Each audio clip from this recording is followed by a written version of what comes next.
L'anime commence par une scène où un groupe de gobelins s'approche d'une jeune fille terrifiée. Alors qu'elle pense être à l'agonie, quelqu'un apparaît devant elle, se plaçant fermement entre elle et les gobelins. La scène change ensuite pour révéler un homme nommé Laust à la guilde des aventuriers. Laust est impatient de former un groupe et commence à chercher des coéquipiers potentiels. Peu après, une jeune femme nommée Narcena approche Laust et se propose de le rejoindre. Narcena se présente comme une experte en arts martiaux, tandis que Laust révèle qu'il est guérisseur. À ce moment-là, Amerst, une employée de la guilde des aventuriers, s'approche rapidement de Narcena et la met en garde à propos de Laust. Amerst explique que Laust est connu comme un aventurier peu fiable, ne pouvant effectuer que des sorts de guérison de base malgré le fait qu'il soit aventurier depuis son enfance.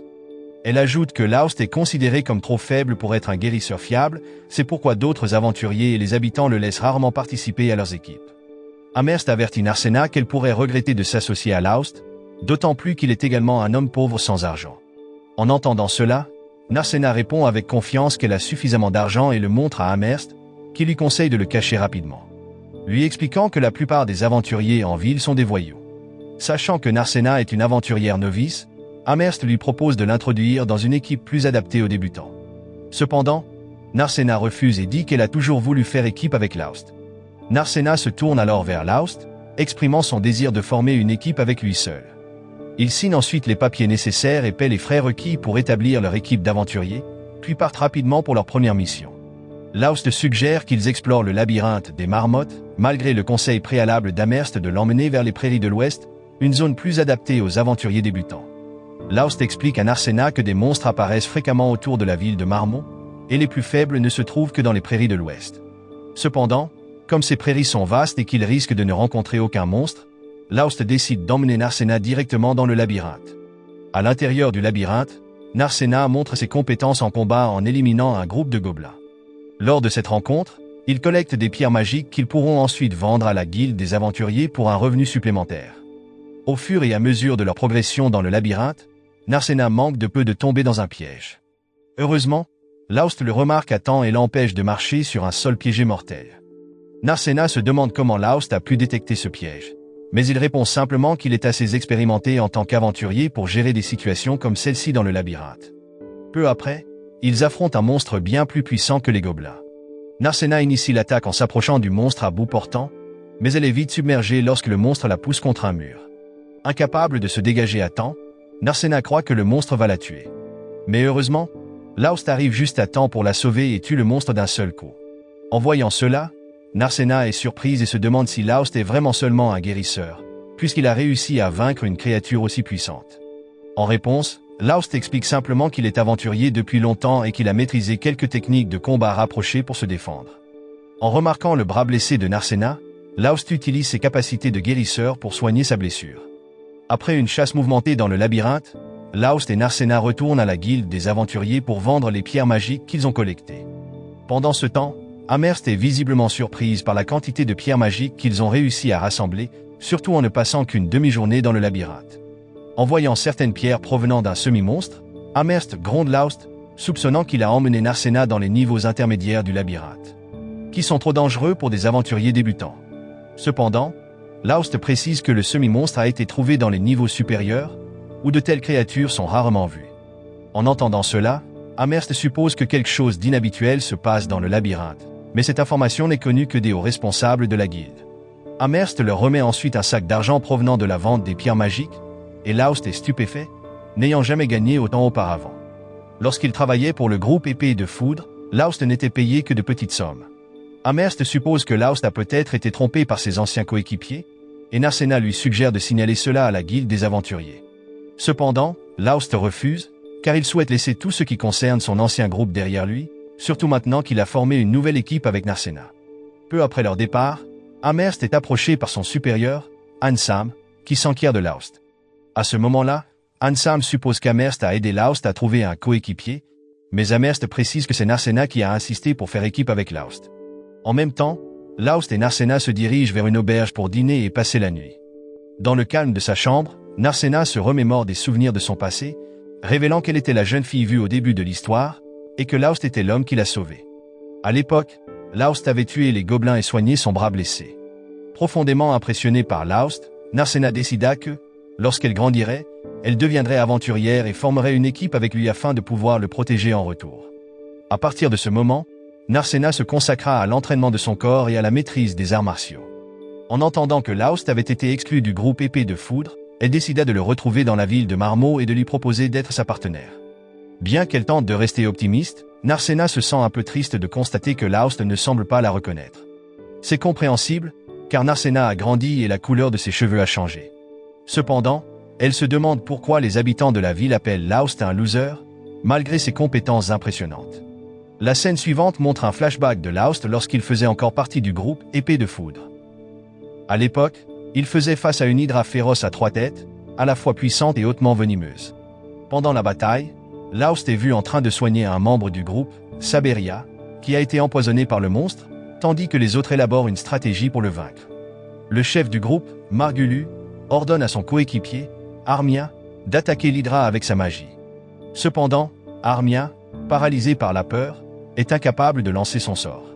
Frustré, Margulu éclate de colère, enragé de ne pas pouvoir compter sur ses coéquipiers.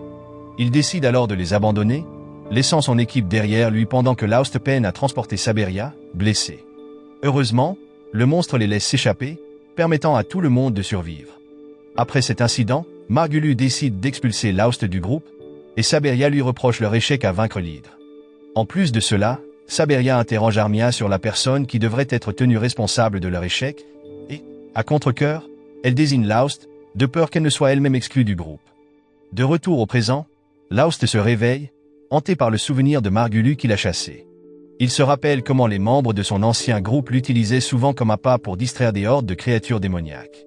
Ayant grandi comme orphelin dans le labyrinthe, Laost était habitué à être traité comme une victime et à subir des humiliations. Mais avec le temps, le poids de cette souffrance est devenu trop lourd à supporter, ce qui l'a poussé à quitter le groupe. En sortant du labyrinthe, Laost tombe sur une bande de gobelins attaquant une carriole et tentant de tuer une jeune fille, qui n'était autre que Narcena. Sans hésiter, Laost se précipite pour sauver Narcena, se battant de toutes ses forces pour repousser les gobelins, bien qu'il ne soit pas un combattant expérimenté. Peu après, Laost est frappé par derrière et perd connaissance.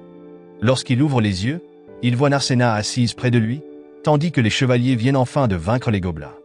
À ce moment-là, Laost se rend compte qu'il n'a pas été d'une grande utilité, car ce sont les chevaliers, et non lui, qui ont sauvé la jeune fille.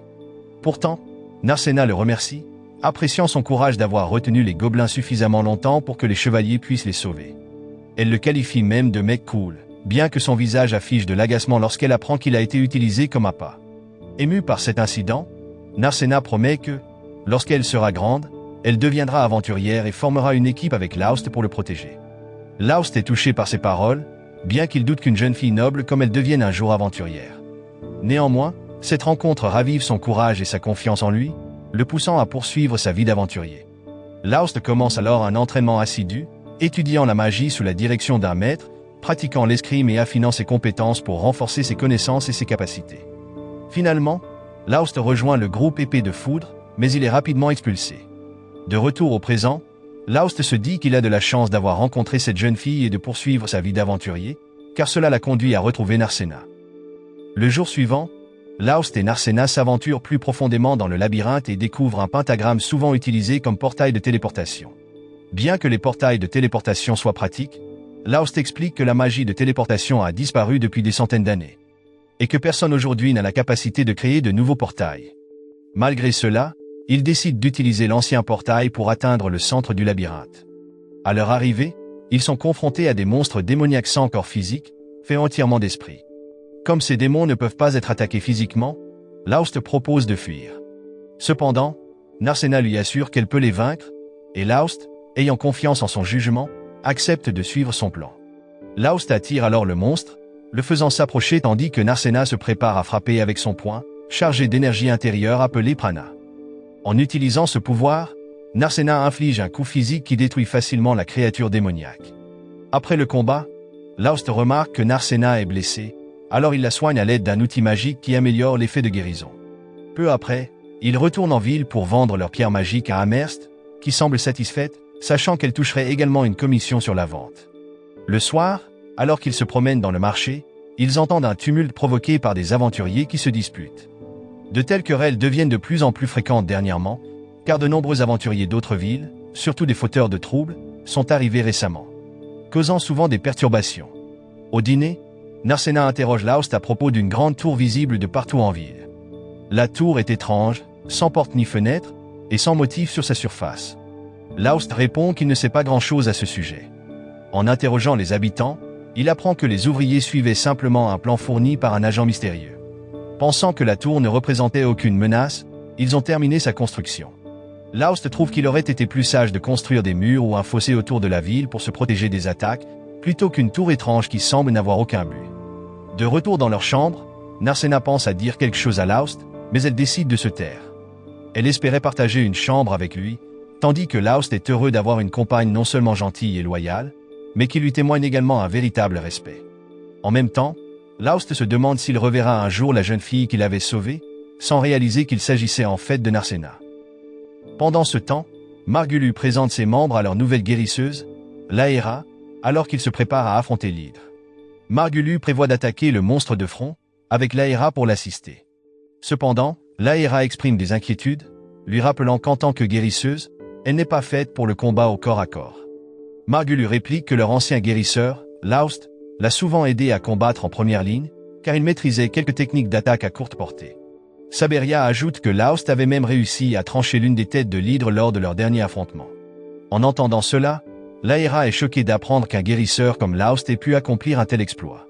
Le lendemain, lorsque Laust et Narcena visitent la guilde des aventuriers, Amherst leur suggère d'envisager d'ajouter plus de membres à leur équipe, afin de pouvoir affronter des monstres plus puissants et collecter des pierres magiques plus précieuses pour gagner davantage. Elle leur conseille également de louer une maison plutôt que de rester dans des auberges, car cela leur permettrait d'économiser de l'argent à long terme. Elle ajoute avec un sourire qu'il n'est pas rare que des sentiments se développent dans des équipes mixtes, et qu'une maison partagée serait un choix pratique pour eux. À ces mots, le visage de Narcena devient rouge de gêne, l'imaginant avec Laust en couple. De son côté, Laust change rapidement de sujet, mentionnant que le groupe épée de foudre avait aussi loué une maison, mais qu'il avait été contraint de dormir dans un cabanon rempli de bazar.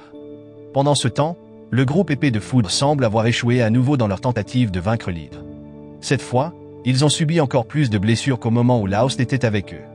Laera, cependant, blâme ouvertement Margulius, le qualifiant d'aventurier aux compétences moyennes mais à l'arrogance démesurée. Margulius et Saberia, de leur côté, ont finalement réalisé que Laust leur avait été assez utile, surtout qu'ils n'avaient jamais protesté et qu'ils suivaient toujours leurs ordres. Mieux encore, Laust n'avait même pas remarqué qu'il le sous-payait. En conséquence, Margulius décida de ramener Laust dans leur groupe, convaincu qu'il accepterait de revenir. Le matin suivant, Armia et Laera, qui venaient juste de se réveiller, découvrirent que Margulius et Saberia étaient déjà partis. Ils s'étaient rendus à la guilde des aventuriers pour recruter Laust. Margulius, avec arrogance, tenta de convaincre Laust de réintégrer leur groupe, lui promettant une part égale des bénéfices. Il affirma que leur guérisseuse actuelle, Laera, était inutile et qu'ils avaient besoin de Laust. Laust remercia Margulius pour l'invitation, mais refusa, expliquant qu'il avait formé son propre groupe et avait désormais un nouveau partenaire. En entendant cela, Margulius comprit rapidement que Narcena était le nouveau partenaire de Laust et l'accusa de manipuler Laust pour son propre intérêt.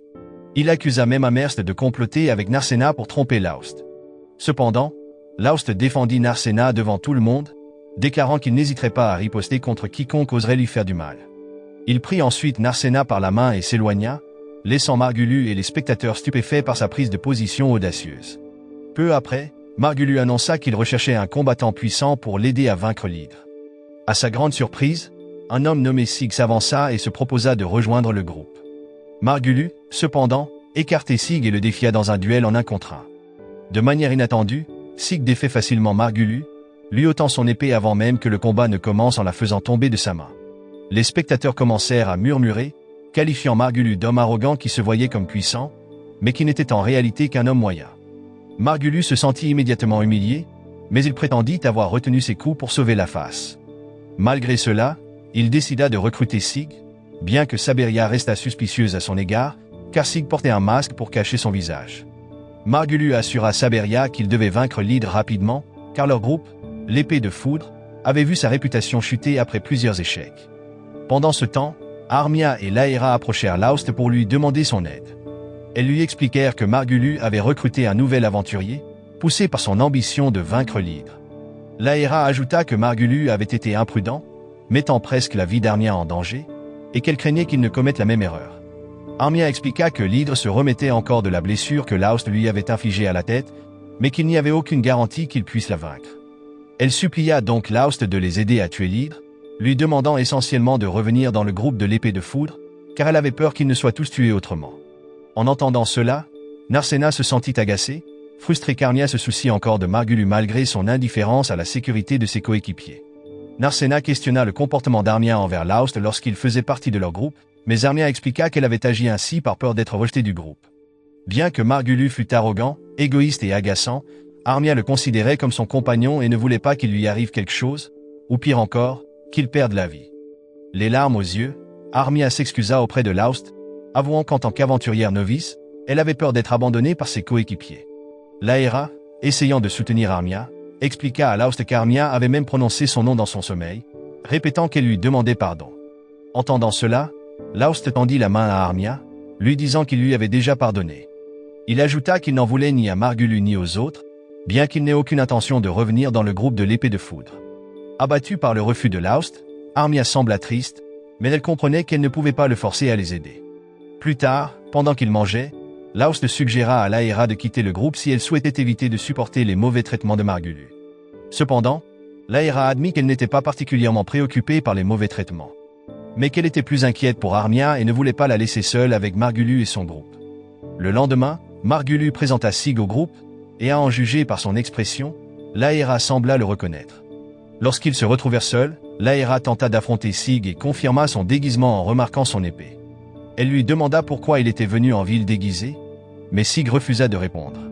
Néanmoins, il exprima sa gratitude envers Laëra pour avoir gardé son identité secrète vis-à-vis de Margulius et des autres. Pendant ce temps, Laust et Narcena se dirigeaient vers l'entrée du labyrinthe, mais sur le chemin, Laust jeta un regard vers la zone marécageuse où résidait l'hydre, ressentant une pointe d'inquiétude pour Armia et les autres. À l'intérieur du labyrinthe, Laust et Narcena affrontèrent des hordes de monstres démoniaques, récoltant de nombreuses pierres magiques. Ensuite, Narcena se sentit affamé, ils décidèrent donc de faire une pause pour manger. Il s'avéra que l'aubergiste leur avait préparé un assortiment de plats délicieux à partir des restes d'Armia. Pendant le repas, Laust expliqua davantage à Narcena à propos de l'hydre, une créature vicieuse dotée d'un poison mortel. Les muscles de ce monstre sont extrêmement forts et ses écailles sont presque impénétrables, ce qui en fait un adversaire redoutable. Les attaques physiques et magiques sont souvent repoussées. Bien que le poison de l'hydre soit létal, un antidote spécial peut être acheté, bien qu'il soit assez coûteux. En conséquence, les aventuriers comptent généralement sur la magie de guérison d'un soigneur pour neutraliser le poison, mais cela prend beaucoup de temps. En entendant cela, Narcena sembla inquiète, mais Laust la rassura en disant que l'épée de foudre était en réalité un groupe compétent.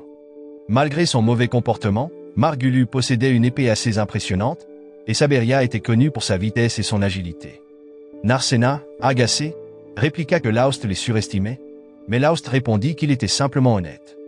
Peu après, Narcena, lassé par le labyrinthe, suggéra qu'ils aillent dans les marécages où vivait l'hydre. Pendant ce temps, Margulius et son groupe prenaient des tours pour attaquer l'hydre, tentant d'affaiblir ses défenses. Lorsque ce fut le tour de Sig d'attaquer, il se retira soudainement, choisissant de reculer. Margulius, immédiatement, remonta la question. Mais Sig répondit qu'il voulait laisser Margulius tuer le monstre, étant sûrement désireux d'obtenir le titre de tueur d'hydre. Pendant ce temps, Saberia se préparait à distraire le monstre pendant que Margulius lançait une attaque. De son côté, Armia tentait de fragiliser les défenses du monstre avec sa magie, mais la créature la remarqua et la frappa, la projetant au sol. Peu après, une fumée noire commença à s'échapper du corps de Narcena à mesure que le monstre s'approchait d'elle. Sig expliqua que cette fumée noire était la manifestation de la peur humaine, libérée par le monstre et transformée en sa propre puissance. Normalement, cette fumée serait invisible, mais en raison de la mana qui émanait du marécage sous leurs pieds, ils pouvaient la voir. L'hydre se transforma alors en une version beaucoup plus féroce et puissante d'elle-même. Avec cette mutation, l'hydre gagna plusieurs têtes supplémentaires, et ses écailles devinrent encore plus dures et impénétrables. Prenant conscience de la menace, Sig conseilla à Margulius de se replier, mais Margulius refusa, déterminé à poursuivre l'attaque. Il tenta de frapper une des têtes de l'hydre, mais son épée se brisa à l'impact.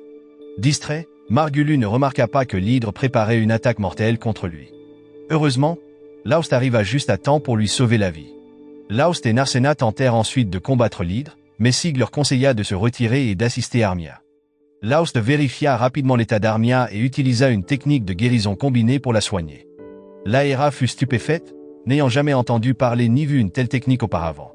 Peu après, Armia reprit conscience, et Laust s'excusa d'être arrivé en retard. Armia ne lui en voulut pas et le remercia avant de se rendormir.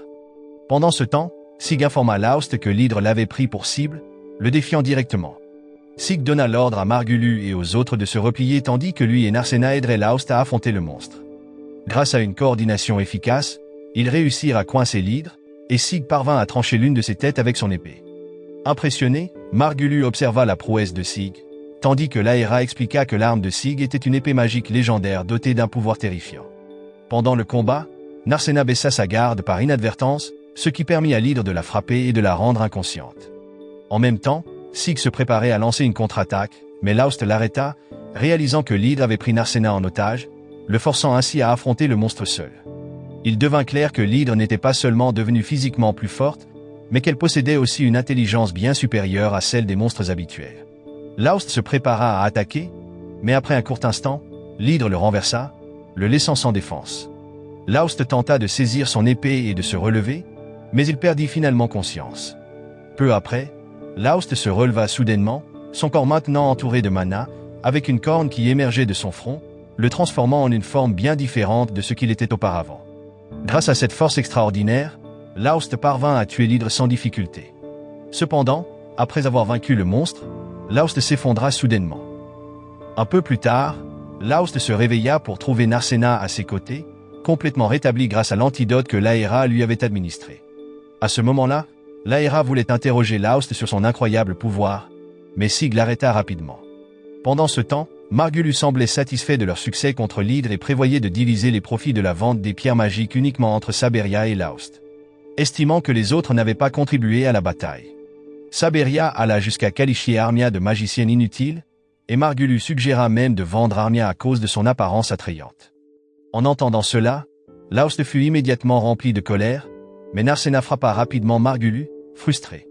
Margulu menaça alors de dénoncer Narcena à la guilde des aventuriers pour l'avoir attaqué, mais Sig et l'Aéra refusèrent de témoigner contre elle. Sig avertit qu'il dénoncerait plutôt Margulu pour avoir prévu de vendre Armia, le trafic humain étant un crime grave. Sig révéla alors sa véritable identité. Il était un aventurier de la capitale royale et l'actuel conseiller de la guilde chargé d'enquêter sur la détérioration de la sécurité à Marmot. Il s'avéra que de nombreux aventuriers enfreignaient les règles et causaient des troubles, ce qui entraînait la maltraitance des aventuriers honnêtes comme Laust. Après avoir confirmé plusieurs violations des règles et actes de tromperie, Sig arrêta Margulu et Saberia, prévoyant de les amener devant la justice pour leurs méfaits. Amherst mentionna que la peine la plus légère qu'ils pourraient encourir serait un travail forcé à vie. Pire encore, leur nom serait effacé à jamais des registres de la guilde des aventuriers, les empêchant ainsi de devenir aventuriers à nouveau. En entendant cela, Laust supplia Sig de faire preuve de clémence envers Margulu et Saberia, leur offrant une dernière chance de se racheter. Surtout qu'ils n'avaient pas commis de crimes graves comme le trafic humain ou le meurtre. Après réflexion, Sig accepta de libérer Margulu et Saberia, mais leur interdit fermement de revenir à Marmot, leur annonçant que toute nouvelle infraction entraînerait une condamnation à mort immédiate. Peu après, Sig annonça ses projets de rester temporairement à Marmot et de former une équipe avec l'Aéra et Armia. Il avait été chargé de surveiller certains aventuriers suspects, et maintenant qu'il avait été témoin du pouvoir extraordinaire de Laust lorsqu'il avait vaincu l'hydre à lui seul, Sig était particulièrement intéressé par le fait de le surveiller de plus près. Fin de la première partie de l'anime. Leçon morale de l'histoire: être un guérisseur avec de faibles compétences en guérison, c'est un peu comme être un chef qui ne sait pas cuisiner. Ça fait douter les gens sur votre véritable compétence ou si vous êtes simplement bon à faire semblant. Et souvenez-vous, parfois, ce n'est pas une question de savoir combien vous êtes bon, c'est une question de savoir combien vous pouvez garder les autres sur leur garde.